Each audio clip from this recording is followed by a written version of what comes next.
Yep. Demo Lenoir told Steve Wilks last year Yep.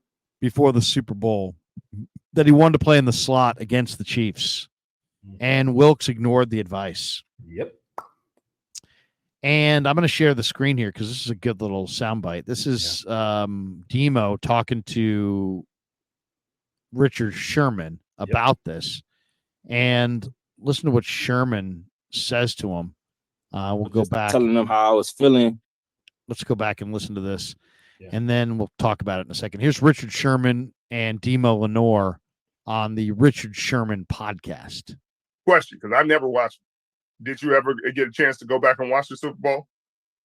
Yeah, I went back. I had to watch it. Like I just had to see. But I kind of felt because like I talked to Wilks like before the game, and I was just telling them how I was feeling. You know, I was like, you know, me, I watch a lot of film, so I was just seeing where the ball was going, and I was like, it's mainly in between the hashes. You know, it's going to the slots. Like they don't really got no dominant outside guy. Right. So like I was telling them like I feel like I should be in the slot this game. Like I never came to him, because I never questioned the coach, never questioned decisions and nothing. I came to him. That was the only time I came to him, and I said that. But you know, they had their philosophy and what they felt worked, was going to work, and they made that decision. So I was like, all right, I'm gonna just roll with it, and I'm gonna just try to do what I can to help us win. Well, look, I'm gonna tell you this from experience, and as an old man who don't play no more, just go talk to Kyle. Yeah. Like at that point, look, if you get any kind of feeling in your heart, any kind of inkling, any kind of, just go talk to Kyle. Let it. Hey, it's his team. It's his what do you want to do with it? Because I think that'll move the needle next time. Like if you'd have said that to him, you'd have been playing inside the Super Bowl, and that would have been the end of it. Like he would have lived with it. He would have lived with it because it was a gut feeling from you. It's one of those things, the universe and energy and all that. It would have happened just like that. Question, because I never. There you go. Great little soundbite there. Yep. What do you think? I mean, Lenoir said that he went to Wilks and said, hey, look, they're doing everything inside and I should be inside. Wilks, you know, this is the problem with this. The problem is that Lenoir was their best slot corner and their best outside corner. So it wasn't like, you know, it wasn't like, well, you play him in the slot. You know, you don't have to worry about outside. But in hindsight, I see exactly what he's saying. Do you think if Wilks had been more, if Wilks had played Lenoir in the slot, would the Niners have won the game? Couldn't have hurt. It really couldn't have, because I had two main storylines. I mean, they weren't the main, but these are two things that I was generally deeply curious about at the Super Bowl. One was Javon Hargrave's hamstrings, and would he have enough jump to actually make an impact on the interior where they could have made an impact against the Chiefs line, and allowed Nick Bosa and whomever was on the opposite side to actually get home instead of the Chiefs being able to shift everything Bosa's way. And I talked to Hargrave about that, and he was like, I guess I better. I mean, like he was very open. I will give Javon Hargrave mad props. He was like really open. He's like, I don't trust my hamstrings, but it's flipping Super Bowl, so I better. And you saw in the first half, looked pretty good. Second half, didn't trust his hamstrings.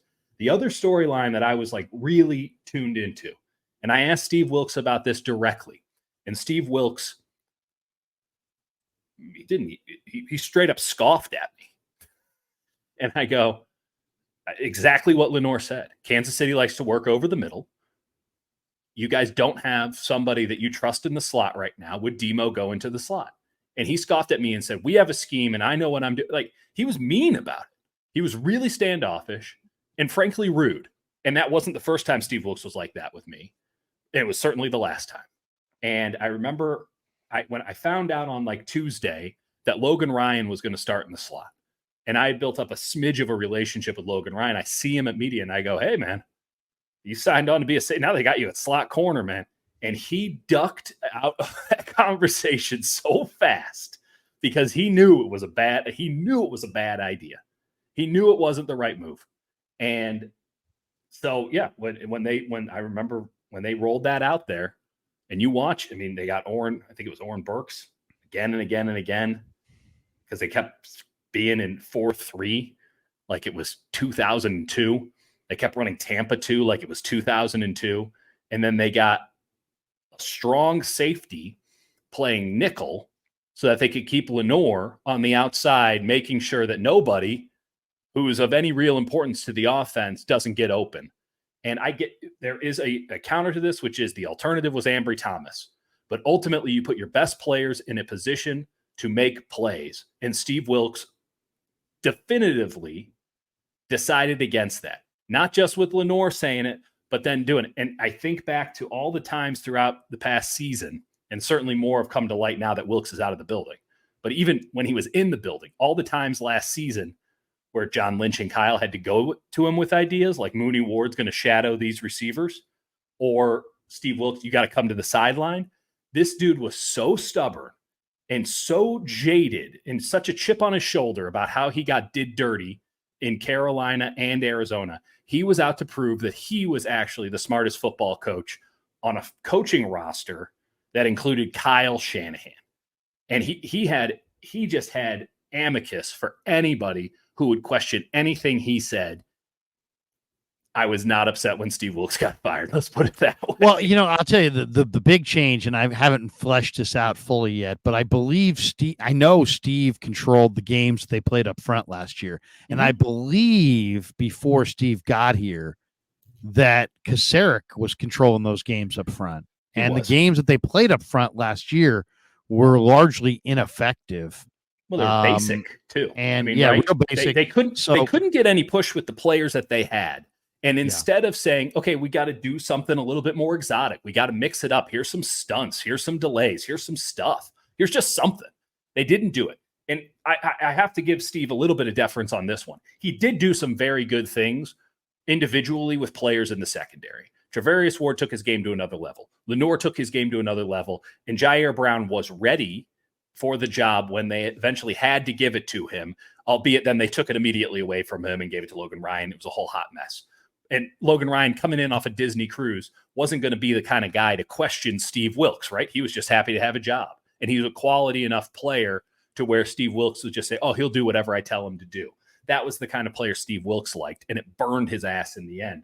But Steve was very cognizant, and he mentioned this, and you were in the press conferences with me, Larry. Like, he mentioned it time and time again, like, the front has to match the back. We have to have our pass rush line up with our pass coverage. And he was very adamant about that because clearly that's something that Kyle did not like the prior year, and which I think is fair. The problem is he always deferred to the coverage. He always deferred to, you do simple stuff up front so we can do complicated stuff out back. And it could never be both sides of the coin doing complicated things, because Steve Wilks wasn't capable of handling that. Well, it didn't match. I mean, the Bengal game's a good example. They tried to dial up heat, and then they played a soft coverage, and that's right. Burrow just made completion after completion, and it was like 12 and 15-yard handoffs all day long. Yeah, I mean, it just didn't match. And he talked a big, tough game, but look at the players that he had on his defense Cadillacing in the NFC Championship game. Yeah, I mean, you could be the toughest guy in the world, but if you can't get your guys to play ball for you, somebody's got to go, and it's usually the coach. And then once I saw that Cadillacing in the NFC Championship game, I couldn't believe it. And I'm like, I got to ask Shanahan about this. And I was kind of hoping somebody else would ask, and nobody did. No, you did a great job with that. And you know what? It became a story, and I don't know if Steve was unhappy that I called out his guys because they did play hard in the Super Bowl, but it definitely made him look bad. I'm sure it made him look bad too, behind the scenes. Well, let me make a point here, Larry. Yeah, Steve Wilks, a two-time NFL head coach and the defensive coordinator of a team that did have a pretty damn good defense last year and played in the Super Bowl, doesn't have a job. He's 55 years old. Well, beyond that, I mean, if you looked at all I needed to do was look at his football card. Go check the Steve Wilks Wikipedia. He's been coaching for about 25 years, and in those 25 years, he's had about 23 different stops. Yep. if Yep. you're really, really, really good, people keep you. You don't just keep moving. Yeah. And the fact of the matter is, and I like Steve, he answered my questions. We had a good rapport, but I mean, he's got a nomadic football card. And so, it's not shocking to me that it didn't last long.